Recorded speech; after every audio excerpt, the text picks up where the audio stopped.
Thank you for joining us. I'm Laura Redpath. Today we begin with a tale of two prime ministers.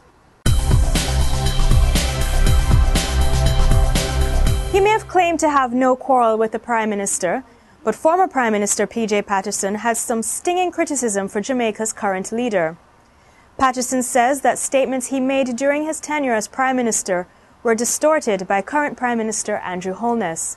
While addressing the Jamaica Labour Party annual conference, Holness referred to two of Patterson's popular quotes. "The law is not a shackle but a tool of social engineering," and "the fight for scarce benefits and political spoils carried on by hostile tribes which seem to be perpetually at war," which the former Prime Minister used to describe politics in Jamaica. Patterson criticized what he described as an attempt by Holness to suggest that the former PM endorsed a system of scarce benefits and political spoils.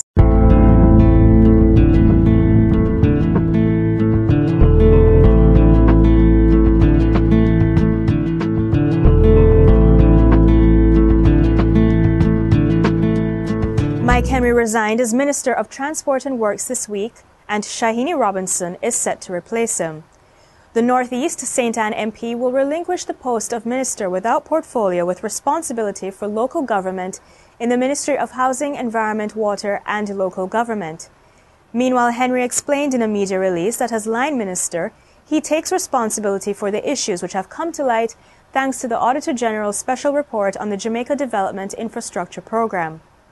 Henry resigned not long after it was revealed in Parliament's Public Accounts Committee meeting that more than $60 million had been spent on furniture for the National Works Agency. $102 million had already been spent on refurbishing the Works Agency's offices, according to the Auditor General's report.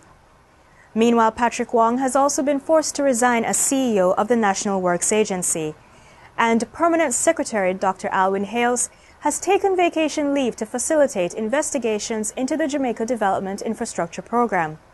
The Education Ministry's Audrey Sewell has been temporarily assigned to fill the Transportation Ministry's Permanent Secretary post.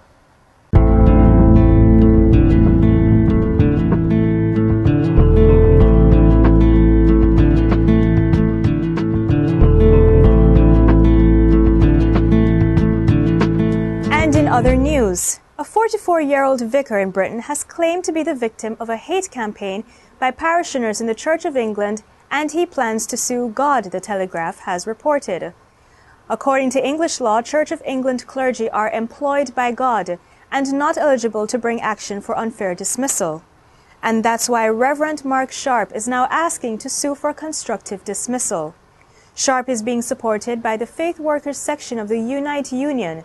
He claims he was forced out of his parish, and the Bishop and Diocese of Worcester did not protect him.